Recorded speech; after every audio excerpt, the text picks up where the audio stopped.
Afere, my name is Joseph Certeza. Welcome to one of the 11th Guam International Filmmaker Panel Discussion. Giff's mission is to foster the growth of cultural understanding through the art of filmmaking. Thank you for joining me as we not only showcase, but also talk story with 3 filmmakers who capture the value of preserving traditions in this modern world. Joining this panel are Sean Lizama for content Hereru, the blacksmith song. Marianne Mimi George for the film We the Voyagers, Our Moana. And the filmmaker Bon Ishikawa with the film La Mafa. Half the day, everyone. My name is Joseph Certeza. I am a guest moderator here with the Guam Film Festival. I am a cultural practitioner on island. I also serve on the Council of the Arts and Humanities as the vice chair, but I'm just a huge advocate and passionate person for the arts in all disciplines. So being able to have conversations with you guys today is like me in a candy store, but I have to hold back because we only have 1 hour discussion. So I'm just excited to hear what you guys have to share on behalf of your films and on behalf of the traditions that you pay respect to and be allowing our future generations to know more about, because you are also documenting history with your stories. So I'm very much so appreciated and I'm grateful that our ancestors' stories get to live on through you guys. So that moving forward for introductions, I would love to pass the mic to Sir Bon in Japan. So konnichiwa, Bon. First of all, thank you very much for inviting this panel, and thank you very much for choosing my movie as a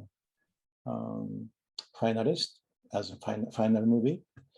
And my English is so-so, so please forgive me if I couldn't make it clear. My name is Bon Ishikawa. I'm a filmmaker and professional photographer, and also I'm a writer. And I started my career as a filmmaker 7 years ago. Until that time, I was a photographer. And this is the second movie about Whaling Village. This is the second movie of my career. And the first movie was about Nepal. Now about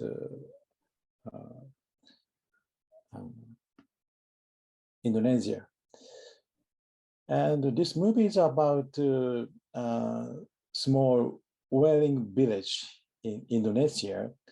They hunt sperm whale with a single harpoon.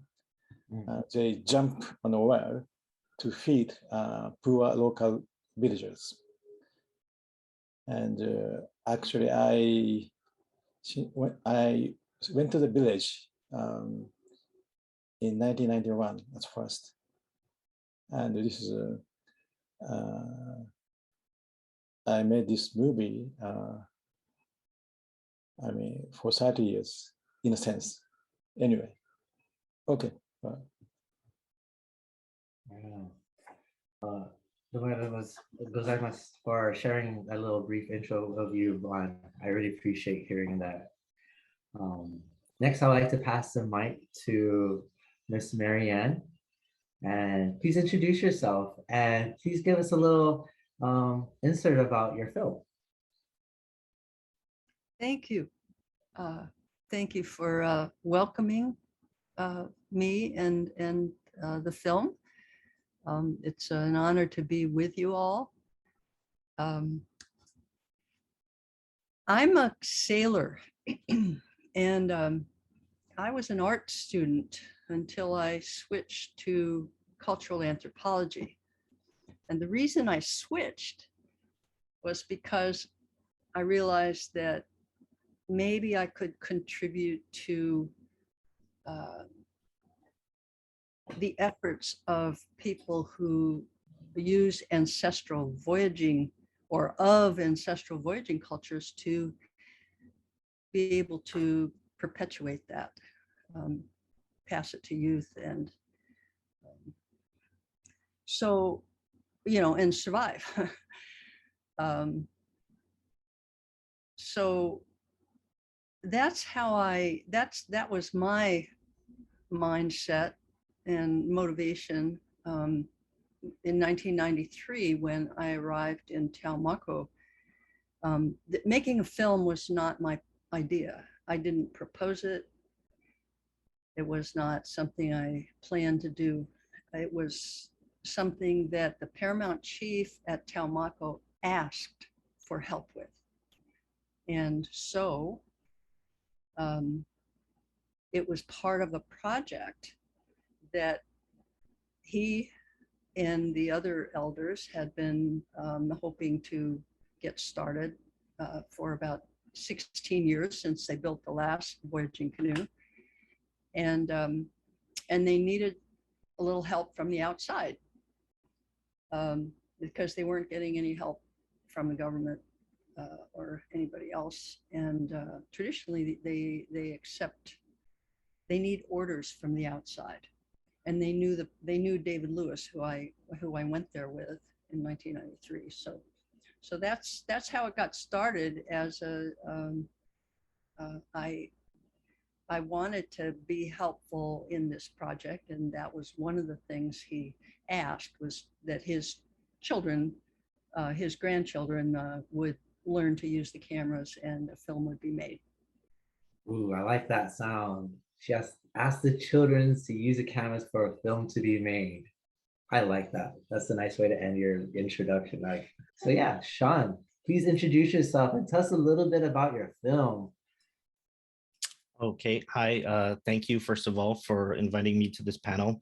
It is a great honor having followed Giff for, since its inception in 2011, right? I've been a patron. I've always been a fan of the Guam International Film Festival, and to finally be a part of it in the sense of being a filmmaker is, kind of like a dream come true for me. My name is Sean Lizama. I am an educator. I teach visual communications at the Guam Community College, and my film is called Kantan Hareru, a blacksmith song. It's the story about blacksmithing, essentially, right? Which is which became a traditional craft here on Guam after we learned it from the Spanish, right? And it speaks a lot to how the indigenous Chamorro people of Guam acquired a lot of things from outside and sort of made it their own, and it's kind of like a memory, really, for me, and I just wanted to capture that memory for Guam and to help preserve this tradition. Swasi. Wow, I'm very grateful to be able to even have this kind of conversation with all of you amazing filmmakers. And I can just feel the amount of energy, ancestral support that you guys are all bringing just from being able to meet you folks physically through this Zoom again. But let's get to the conversation. I would love to hear more from you folks, but just to start us off. So our first question is, why did you choose film as your medium for storytelling? And actually, I would love to pass this to Miss Marianne. Would you be able to answer this question first? Yeah, I will be happy to try. Well, I just explained that that it wasn't my idea to do this, but I think what I should say is that I've worked in a few other places in the last 40 years with people who had voyaging cultures and active. And the thing is that every place I went, the elders had the same idea. I didn't go in asking, but it was just that they needed cameras. They wanted that additional way to transmit, cultural knowledge to their descendants, to their family, because kids are always spend so much time in school, etc., go away to go to school, etc., and they just don't have the chance. And they knew that at least if it was recorded, then perhaps sometime later someone would be able to benefit from it. So so I don't know if that answered. Yeah, I guess that's my answer.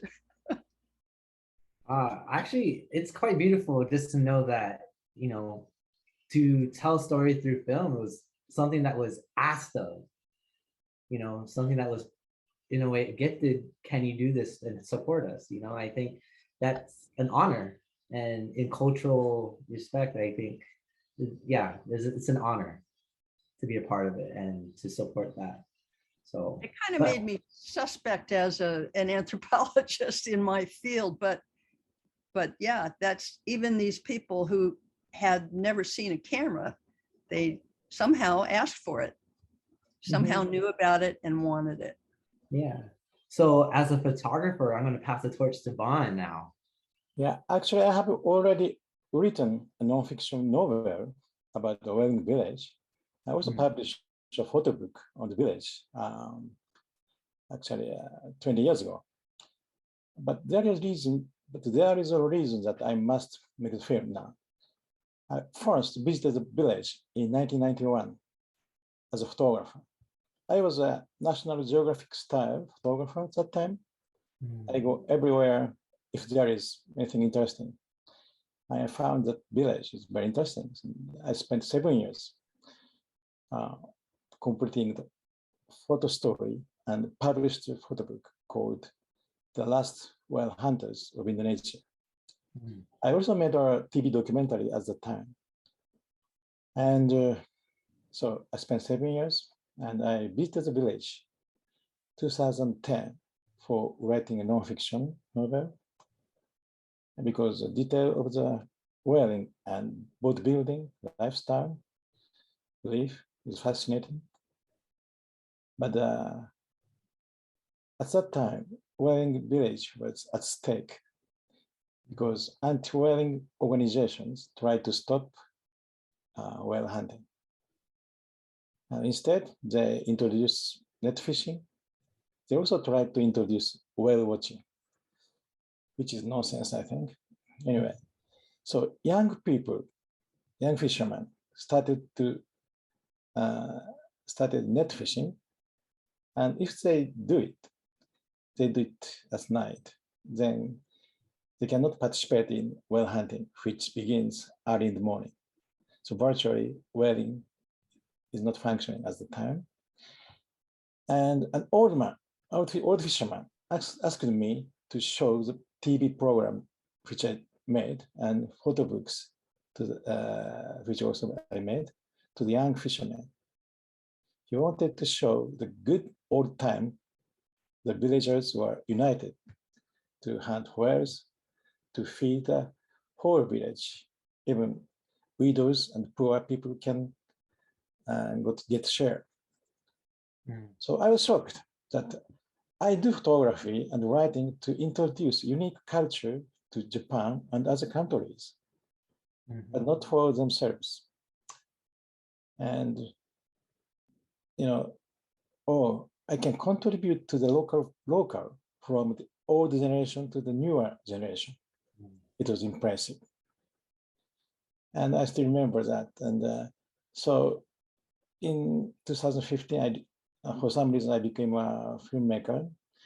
And I found they still continue traditional hunting.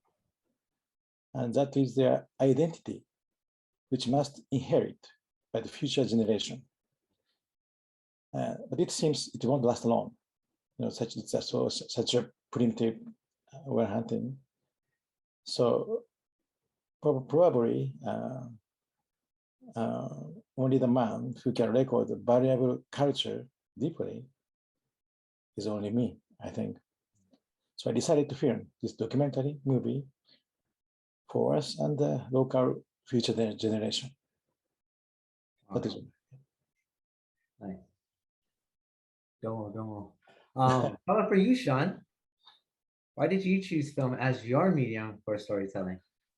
Well, for me, I have always been in love with storytelling in general, right? And for me, film is like the most immediate form of that, right? I think like film, in a sense, is kind of like the medium of film is in our DNA as humans, right?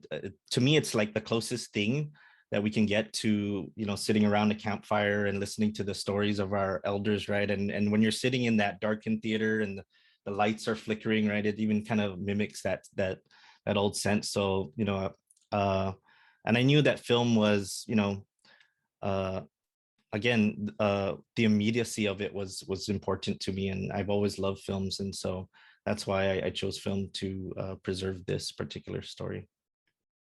When producing your films, a lot of times there's always these challenges and obstacles that we face. And when it comes to documenting traditional practices that haven't been filmed or shown at all, in your own films, what were some of the challenges that you folks had to undergo to document that specific traditional practices?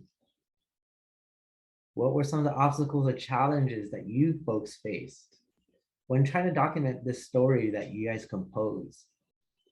And Sean, actually, I would love for you to answer this first. Okay, so honestly, the only funding for me, I mean, the only challenge for me was the funding of the film, right? I think, and I really feel that all of these stories, these cultural traditions and the preservation of these stories are really aching to be told. And if a lot more filmmakers and people in different mediums just had the resources, they would be preserved in various mediums, right, for future generations. On my part, I was just very lucky, right, to receive major funding support from Pacific Islanders in communications in Hawaii, and also locally from the Guam Preservation Trust. For me, everything else was just, turning on that camera and asking the questions. So funny. I think that's Yeah, always a huge funding is a challenge. Yeah, both islands, I agree. Bon, living in Japan, what are some of the obstacles or challenges you face when you're documenting whaling? Well, a lot of difficulties. First of all, whaling. When I went there in 1991, I thought it's going to be a pretty good story because nobody knows. But it's very rare to encounter whale hunting. Actually, it took 4 years to see to photograph whale hunting. 4 years. For 3 years, nothing. I waited for 3 years. And every morning I went out for fishing and wait on the sea. It's under equator. It's very hot. Right. Very hot. Just a Guam maybe, and just waiting for whale for 8 hours for 3 months every day. It's a suffer. It's kind of practice, and 4 years I wait, and finally I succeeded in shooting whale hunt, and I saw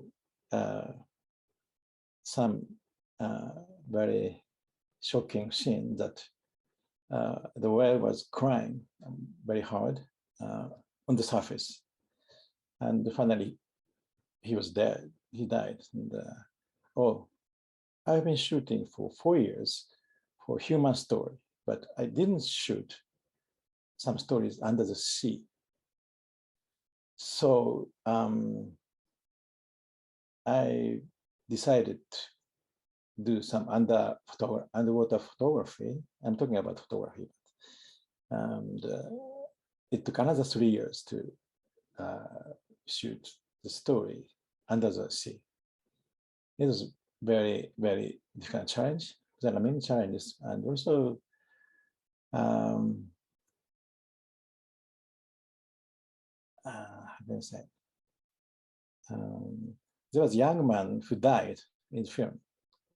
It was very hard to mentally, for me, to film a grieving family, because I'm very much involved in the society. And when I was filming the crying family, one of the crew members ran up to me and said, the family is asking me not to film them. You should stop. Well, I reluctantly put down my camera. I put my camera down reluctantly because this was the only way to show how harsh the whale fishing, whale hunting in Amarela, the village. It would be meaningful to show not only the family, but the whole village, how sad they were, how they were united. And I thought that we bereaved family already understood this. But after a while, the staff member came back to me and said, I'm sorry, Bon. They are saying that they didn't know that you were born. Now you can shoot it. So, that was one difficulty. And but if you are very much deep, and if you have mutual understanding with the villagers and people who you are following, sometimes you can solve it. And also, while hunting itself, I had filmed the hunt many times and gained their trust. They treated me like I'm one of the crew, and sometimes they told me to row or push the boat, just like another fisherman. But shooting, but the whale hunting is very serious for them, serious work for them. But I was able to shoot in front, whaling scene in front of the boat because they think I'm one of them. So, but also, but it's very dangerous. If you make mistake, you could be attacked by the whale's tail fin. The boat, and in the movie, the boat almost tip over by the hit of whale tail. Or you could get tangled in the harpoon rope and lose your life. And they don't take care of me. And I have to take care of myself. And so that's one difficulty. Wow. Anyway, like that. I got it. Oh man, I think that's really powerful stuff you shared. And like, I think the beautiful thing I always gain as an appreciator of the arts is always the process. How did you start and how did you end? Yeah. And what's beautiful that you got to share in the obstacles and challenges you faced was all the in-betweens that happens from it being time consuming, human experiences that you have to be respectful of, that the practice is high risk, you could easily get shot in the harpoon, or you're in, like how you're saying, even nature is a challenge, an obstacle, and learning how to navigate that is what artisans do best, navigating and creating a story out of it. And Miss Marianne, I would love to pass the mic to you now. Like, how about for you, knowing that you were asked to do so much support for this community? What were some of the challenges or obstacles that you had to go through? Well, I have to agree with Sean that the lack of money was, or with Bon, did Bon say that, or Sean? I can't remember. But lack of money was huge. Taumako is not easy to get to. There's no regular transportation. Some years we were there 8 or 9 months of the year. You could wait many months for a ship or anything. You could wait a year. So getting equipment to the as they call them, video students of Taumako. But we never made a script until we were editing. So we shot, everybody shot for about 21 years, 22 years before it got to the point where the decision was made that we should start editing, and we tried to make it all fit into one film, and it was an hour and a half and too dense, and so we made it into 2 1 hours or less than an hour. And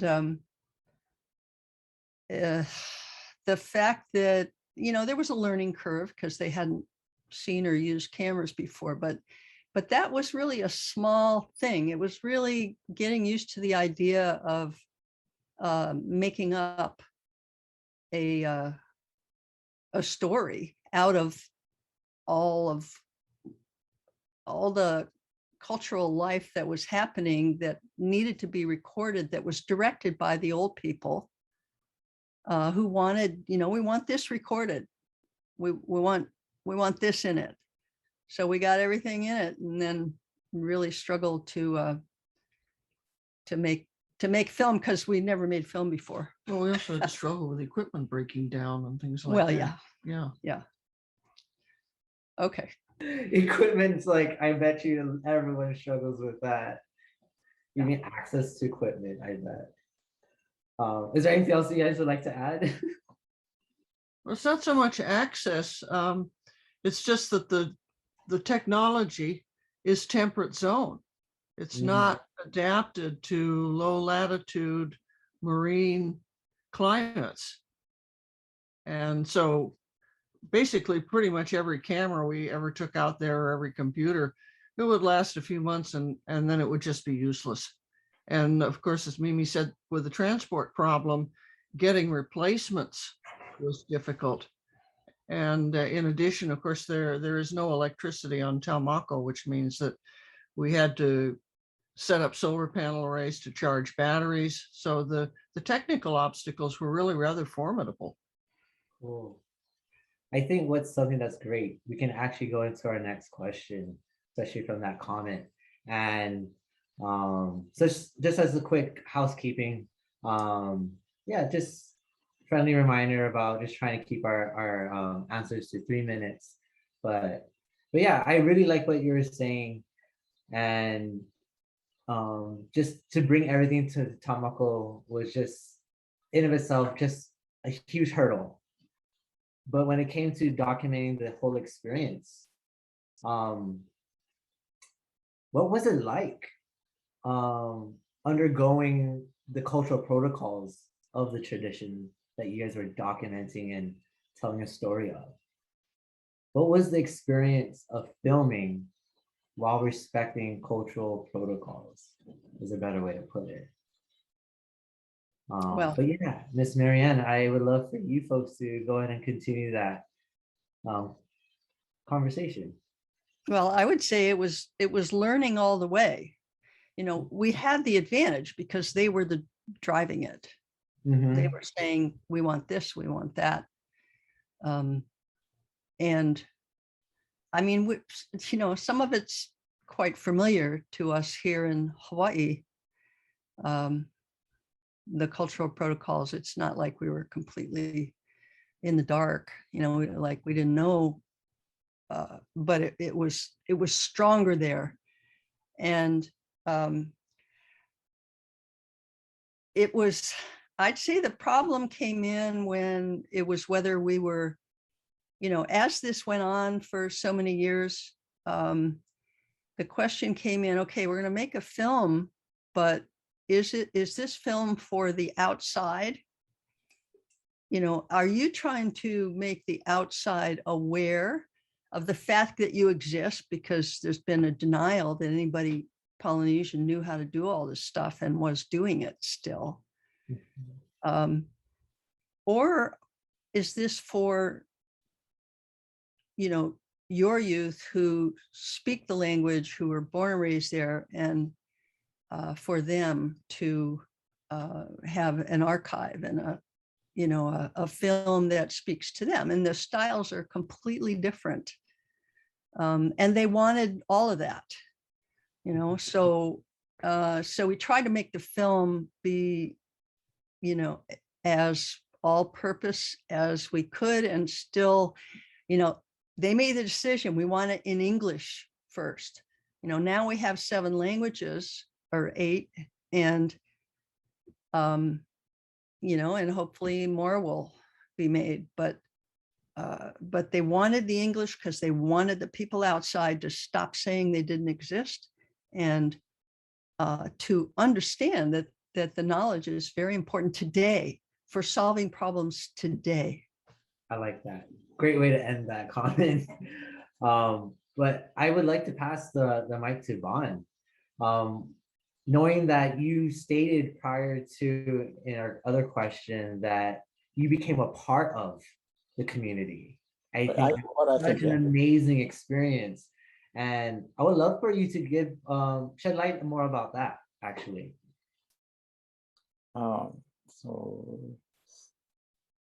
Okay. For example, it's interesting. Now it's a SNS world. Okay. When I was there was no camera. I mean, they didn't have camera, and now everybody has a smartphone or things like that, and many of them have my photos of their father, villagers, because they don't have the picture of the father, parents, or grandfather, and now they look at my Facebook and they copy it, and they have them. It's interesting. Anyway, okay.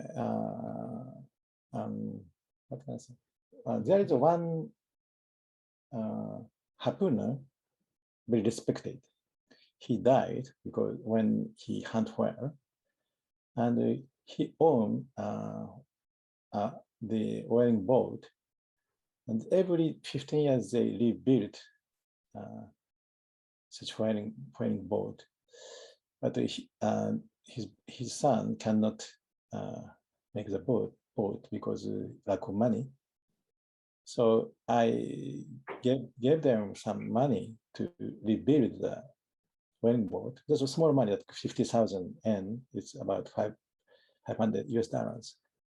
But with that money, they can cut the trees and build their boat. So, and I also help them making a boat. So, building a boat is, if you saw the movie, it's a long process, and I joined them and helping to build a boat, and so the crew member of the boat become very, very friendly to me. They think I'm one of them, and in the movie, in the last part of the movie, I lost all my cameras because there was an attack of the whales, and I have several cameras. It's all broken, but only one camera left. That was GoPro. I put the GoPro with stick on my mouth and swim to another boat. And that boat was a boat I helped to make it.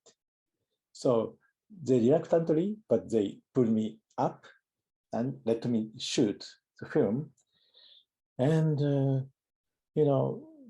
I can do everything. They allow me to do anything, and I could shoot which nobody ever shoot like that, close up and hunting scenes.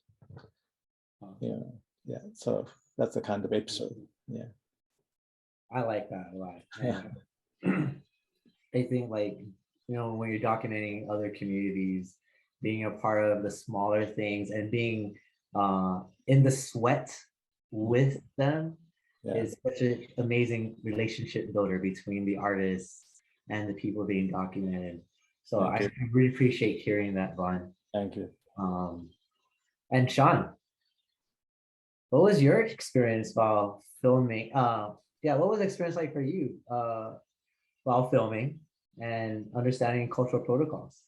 And I didn't have a lot of the challenges that Bon and Miss Marianne had. But for me, honestly, the cultural protocol for this particular tradition, blacksmithing on Guam, really lent itself to filming, because on Guam we're very respectful, and the tools that come out of this particular craft are things that were in every Chamorro household, for generations. So people had stories around them already, and they wanted to tell them. You just had to ask, right? Maybe more than once, but like once people got talking, you couldn't really stop them from talking about these tools, right? Because these tools literally helped feed their families and preserve them throughout generations. And so a tool like the machete or the fusinias was passed down from generation to generation in these families. And so they had pretty fond memories of them, right? Like their grandfather using the machete, and then it being passed to their father, and then finally coming to them. And so just getting these stories was pretty easy for me. And then, what was really fortunate for me was the main subject of the documentary just happened to be my father, right? Who was the master blacksmith on Guam. So I had unique access to him. And he was always willing to help out, right? He just wanted to share his craft and his this part of our culture with everyone. Yeah, I think this kind of leads into the great next question of knowing that your dad was doing blacksmithing and you are as a filmmaker now. Like, how do you see filmmaking and cultural preservation working hand in hand? You as a filmmaker, your dad's art form. Yeah, well, of course, filmmaking to me, especially documentary filmmaking, is literally like capturing a moment in time, right? And you're preserving it for as long as people have the technology to see it. And I believe Marianne mentioned that, like, even the elders in Taumoko, like they knew that, right? They somehow understood that, and they were able to say that we need this, right? We need to preserve this, because much like everywhere else, right, the generations growing up may not necessarily know of all the traditions that came before, having been exposed to modern technology, learning in universities, and then moving away from their islands, and in some sense leaving behind a lot of the traditional practices and part of their culture, right? So filmmaking, I mean, really it's capturing that firsthand knowledge, right? Because traditionally all of these stories, all of these traditions were passed down in us, right, in our blood, from father to son, and from family to family, generationally. The problem with that is that if people don't continue to do that, like after a certain time, if that last generation that holds this knowledge dies off, then it's lost pretty much forever, right? And so to me, filmmaking is like huge in preserving that, right? And preserving a piece of culture in film is really a different thing, because of, like Marianne said, the potential to be harnessed by generations in the future, even if it is lost for a few generations, right? Someone can always pick it back up in the form of like watching this film and being like, I want to go back, right? I want to remember what my ancestors did. Yeah. So that was important to me. Yeah. And it shows. It really does show. So Marianne, knowing that you're a filmmaker on the spot, randomly, it was said, okay, now you're going to produce a film for us. How did that work for you while trying to, pay respect to the people that want your help and want to have this relationship with you? Well, I would like to speak to kind of this question and the previous one in a different way. Okay, please. And that is that to tell the story from the inside, that's, you know, not for the outside English speakers as a top priority. There are a lot of versions of the stories. You know, both these films are the bones of them are, it's all about the story of Lata, the ongoing story of Lata. And the story, the old one, the continuing one, every family, every tribal group, every matriline there has their own variations of it. So here we are making decisions about, you know, what's going to be shown, what version is going to be shown. And, you know, by virtue of the fact that nobody got everybody's versions, and they should get everybody's versions, and they wanted to, and we didn't have enough cameras, and we didn't have enough, you know, people died and stuff. I mean, this takes time, and people are dying all the time who know all this stuff. So that is a real problem, because we have two films in which people are saying things, young people, old people are saying versions of the story of Lata. And then at home, when people watch that on Taumako, they're saying, oh, no, that's not right. It's, you know, Teube it's not Teube, it's Hinora who said that, stuff like that. And so, yeah. So then you get locked into telling this story, you know, in English for the outsiders, or you get locked into who's going to get to use the camera. And the thing is that all the different versions are extremely important, and they all fit together. It's a system. It's a system of knowledge. So, you know, how do you do it? There, that's what I wanted to say. You're the filmmaker. You have to navigate that. And I think that's really beautiful. I would like to say more, but I think I need to continue on with this discussion. Hopefully later on, I would love to ask more questions. But I would like to pass the mic to Bon. How do you see you as a filmmaker and the need of cultural preservation working hand in hand for you and your film? Well, when I was filming the old people, they seem taking back their confidence, you know, because I know something young people don't know. And for example, they sing a song for bring a rope from the game, like Mantle or Whale Shark, or you know, whatever. They sing very well, which the young do not know. When they row a boat, the song, the young don't know, and so they are very proud of that.